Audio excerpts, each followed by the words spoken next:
let's turn to this week's guest expert, Clark Finnical. Clark Finnical is the author of Job Hunting Secrets from Someone Who's Been There. Clark worked in the corporate world for 30 years, and he knows firsthand what it's like to look for a job. He's done 5 successful searches himself. Clark is passionate about dispelling myths that put a job seeker at a disadvantage. He shares his career advice in frequent articles for LinkedIn. He also volunteers as a career coach. Clark joins us today from Kenneth City, Florida. Clark, thanks for being on the show. Thank you for having me, Mac. I appreciate it. Yeah, well, it's a pleasure to have you. And our topic this week, as you know, are job search myths that people need to stop believing. And what inspired our conversation is you have a great article about this topic on LinkedIn, and we'll include a link to it in the show notes.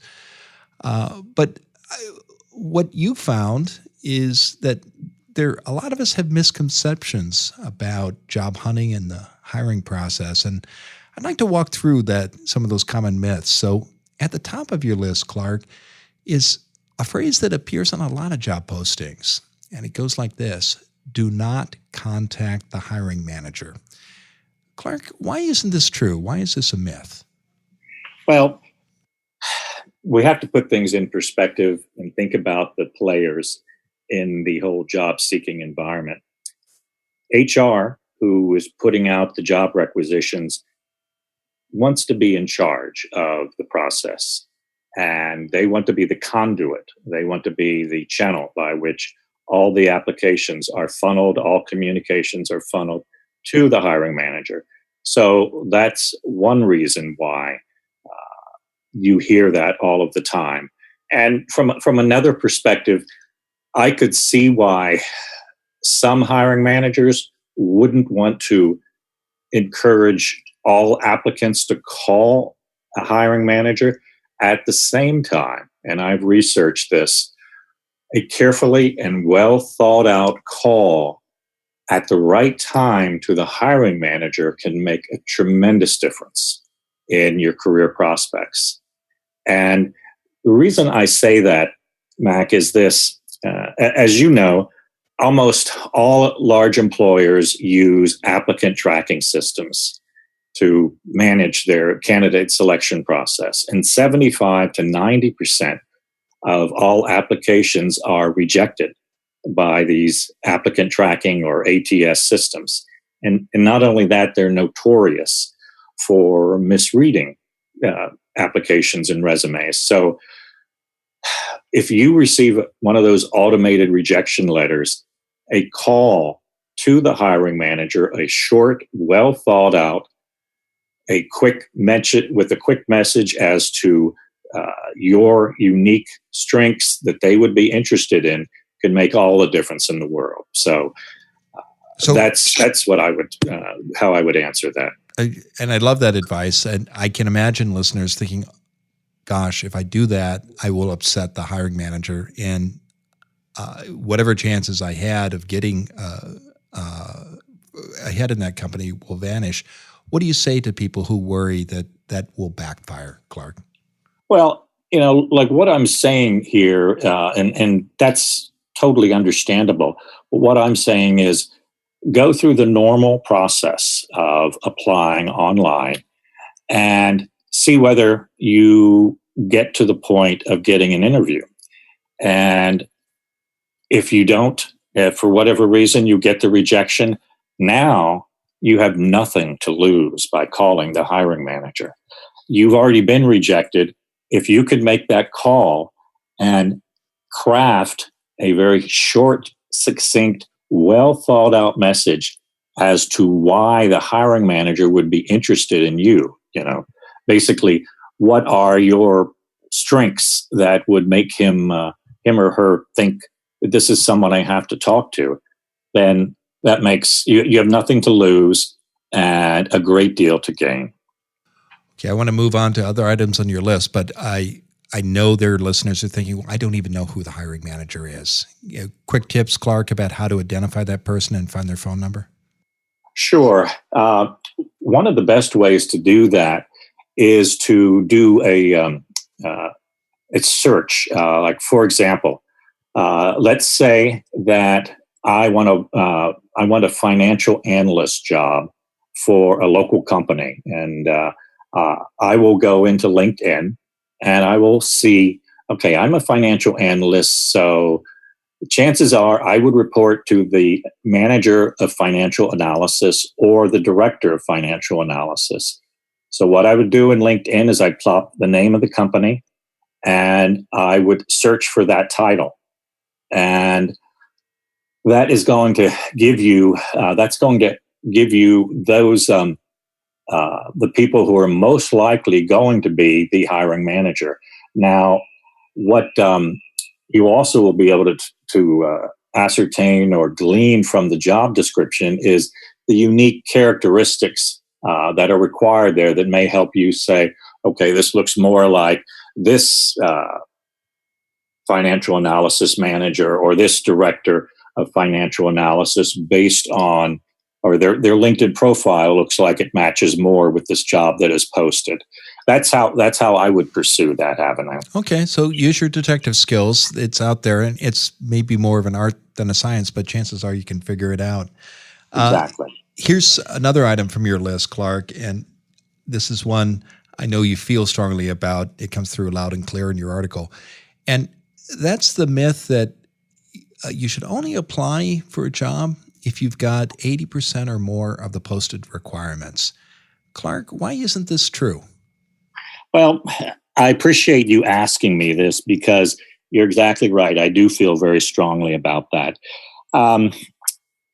Here are the reasons why I don't follow that advice myself. Well, for one thing, the role that I'm currently in, because I have another job that I'm doing in addition to writing, the role that I'm currently in today, I didn't have 80% of the job requirements, but I was interviewed. I didn't get the job that I had applied for, but I was called back because of the exposure I got in my interview. I was called back for a second interview, and this December, I will have been working 5 years at that company. So that's one reason, basically the first reason being the exposure you get from interviewing for roles that might not be an 80% or better match. But there are a couple other reasons why I recommend this. In my experience, I've seen job descriptions that are 15 lines long in one continuous sentence. I've seen a hiring manager who's been so busy, he told me that he didn't have time to actually create a job description. So they just loaded a template. I've had hiring managers tell me that they haven't fleshed out the responsibilities of the role. So it's still in flux. And I've also seen job descriptions where it looks like they're asking for a Nobel Prize winner. So the bottom line is those are some of the factors that are going on.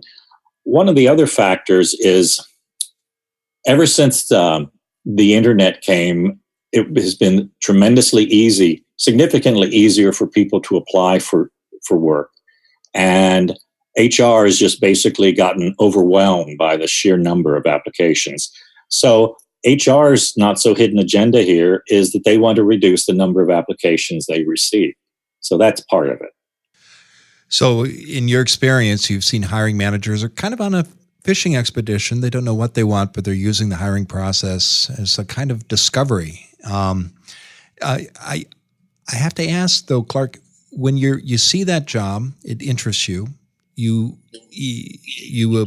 don't have all the requirements that are listed.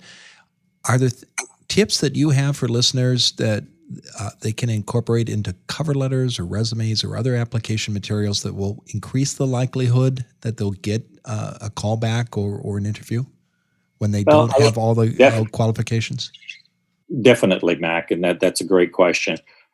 You know, when I'm saying you don't have to have 80%, you can't apply if you have less than 80% of a job requirements. It's important to understand that the way a lot of job requisitions are written, They frequently have a lot of corporate jargon and maybe are not really, therefore, not always clear. So I lean toward applying if there's anything in that role that really looks exciting for you. You may find out that you're a perfect match because things weren't well explained in the job description. I think one of the key things that you have to look at when you're applying is when you're submitting your cover letter. One of the things I strongly believe in is you have to take advantage of every opportunity you have. And so when I write my cover letter, I have included quotes from prior bosses that have written LinkedIn recommendations for me. And these are recommendations that are the type of things that turn heads, because few things matter more to a hiring manager than what your past boss thought of you. So that's what I would include in the cover letter. I would strongly recommend doing that, and I speak about that in I think one of my LinkedIn posts, and that would be my advice. Okay. Well, we're going to take a quick break, Clark, and we're going to continue our conversation about these job hunting myths we got to stop paying attention to. And what I really want to get to in the next segment at the top is salary history, this idea that you need to share your pay history with hiring managers. So stay tuned. We'll be right back after this announcement. I love podcasts, especially shows about careers. When I planned this program 4 years ago, I spent weeks listening to podcasts about job hunting. I did this because I wanted to learn from other podcast hosts, and I wanted to make sure this show offered something unique. As I did my homework, I found dozens of great career advice shows. Each of these broadcasts offers remarkably valuable information about how to get a great job and get ahead in your career. It can be hard to find these shows, however. Apple Podcasts has more than 550,000 programs this year. That's why I created the Top Career Podcast Guide. It's a directory of 78 of this year's best podcasts about how to find work you can love. Get your free copy today. Go to maxlist.org/topcareerpodcasts. I've listened to every one of these programs, and I've met a large number of the hosts. Many of them have been guests on this show, but all of them share this in common. They offer insanely great information you can use to tackle your career challenges. Find out for yourself how much these shows can help you. Go to maxlist.org/topcareerpodcasts. Again, that's maxlist.org/topcareerpodcasts. And now let's get back to this podcast.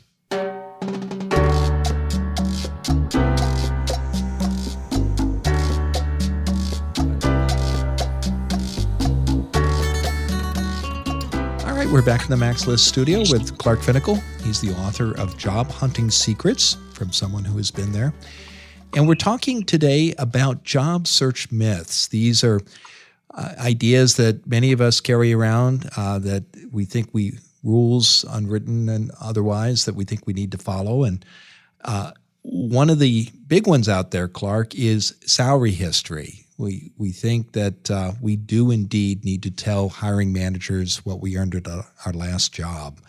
And there are disadvantages, obviously, to a candidate when you do this. Clark, why isn't this true? Why don't you need to share your salary history when you're applying for a position or when you're talking to a hiring manager before an offer's been made? Well, basically, the only reason that they are asking for your last salary or your salary history is they want to pay you as little as possible. If you were making 80,000, they want to, offer you 83 or 85. When the best way to determine your value is to go into Glassdoor or Indeed and see what the average salary is for someone with your skills and experience. That is the best way to determine what you should be paid. Now, in some states, this has happened rather quickly in the last year, 2 or 3 years, it's now illegal in 10 states, in fact, for employers to ask about salary history. But in the places where it's still legal, what do you recommend candidates do or say when they're filling out an application that asks for that information, or during a phone screener, for example, a recruiter might pose that question? What are good ways to respond, Clark? Well, everyone's situation is unique. We all are in different situations, depending upon how quickly we need to get hired or how many offers we have. And that's going to color whatever choices we finally make. Basically, it's important to keep in mind that you are a valuable person, and to the extent that you can document your value by comparing it to the market, you're going to be better off, and you're going to help the other people understand your value. Now, when you're doing this, you obviously don't want to just focus on your salary. You want to focus on your accomplishments, your achievements. You need to explain to people, hey, this is what I've done. This is what I've achieved. This is the money I've made, the money I've saved, the productivity that I've improved, the difference that I've made at past employers. So that should be part of your salary discussion. These are all the things I've done, and that's why I believe you should consider the market value when you're putting together my salary offer. Okay, so bring the conversation back to the market value, and when it's time to talk about specific numbers, make sure you've done that homework. You've looked at Glassdoor and other sites you mentioned, so you know what the market is paying in your community for the skills you offer. Yes. Right. Here's another myth out there, and you and I think, are the same vintage. We're both older workers, and I certainly used to hear this even in my 40s when I was last out on the job market. It's hiring managers saying to candidates, or recruiters might say this as well, you're overqualified. Well, why do recruiters and hiring managers say that to candidates, Clark? Well, nobody likes hearing it. And the bottom line is,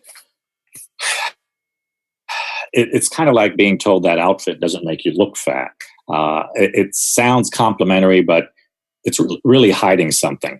What I have found is that overqualified is the type of response that people, when either the recruiter or the hiring manager doesn't want to tell you why you didn't get the job. So that's what's I see going on when that happens. Well, another myth that you mentioned in your list is job boards. And, as you know, we run a job board at Max List, and you say that employers often will tell a job seeker, you got to use our website to find our jobs. But Clark, you say this isn't true. Can you tell us more about that? Well, here's the reason why I say that. And the bottom line is, and I don't want to get on your bad side here, Mac, by saying okay. What I said about that. We're proud of the value we offer, but no, please, go ahead, Clark. But what I have found is some job seekers will spend a tremendous amount of time going to multiple job boards, when what I have found is I can go into Google and do an advanced search, for example, for financial analysts in Tampa Bay with specific skill sets, and I can get every single financial analyst role posted on any website for that are available to apply for. So if it basically comes down to this. Google is indexing our web for us, and it's basically using Google's search strengths to locate all of our jobs. I've just found that to be something that is worth considering, because instead of going to multiple places, you will see every single position that is posted in your area for the jobs you want. And I've found it amazing how easy it is to do that. It's a big change in the industry. we do run a regional job board here at Max List. Our listeners on the podcast are across the country and even overseas. And as you say, Google has begun indexing jobs in the last 18 months. And it is indeed true. If you Google put into the search box the kind of position you're looking for, Google has indexed all the boards and those positions will pop up. So it is a change, and I think it makes it easier for the job seeker. For companies like ours, we clearly have to offer more than just job listings, and I think successful boards like ours build community, and I think the sites that will endure will do the same. Yes. So I'm glad you brought that up. Now, here's something on your list, Clark, that surprised me. You said people shouldn't put a street address on a resume. Why is that? Well, that's a great question. Donna Svei, Svei, had a wonderful post about this.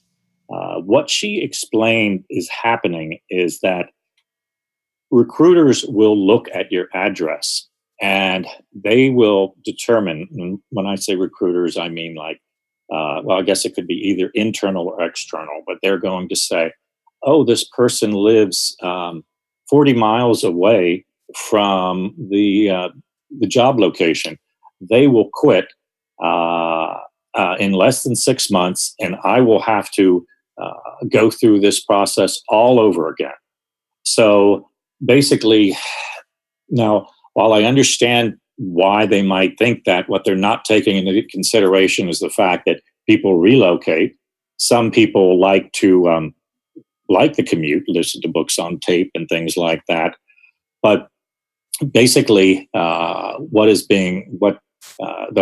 whole fact of this is to instead of using your home address, use the address of the last place that you worked at, so that you're using basically a metropolitan area address, or basically just the city as a whole. There are also, safety reasons as to why you shouldn't put your address on your resume in terms of people stalking you. But you just need to remember that anything that you put on your resume can and will be used against you in the court of the employment court, and how you're evaluated by recruiters and hiring managers. I know other career coaches have shared on the show that another reason not to put your street or postal address on your resume is because it's using a valuable space. And it's not a fact that is, according to these other experts, that's that important to hiring managers. So you can use that space for other purposes. Right. And I also had a guest once who pointed out that you can find a picture of someone's home just by plugging in that postal address. So it's some people are uncomfortable with that. Well, Clark, it's been a great conversation. Now tell us what's next for you. Well, Mac, I appreciate that. Right now, I am working on finishing book number 2. And that is a book that's tentatively titled as LinkedIn Strategies to Take Your Career to the Next Level. And I'm very excited about that. Well, congratulations. I look forward to hearing about its publication. And I know people can learn more about you and the career advice you offer by visiting your LinkedIn page. We'll be sure to include a link to your LinkedIn profile in the show notes. Clark, thanks for being on the program today. Thank you, Mac. I appreciate it.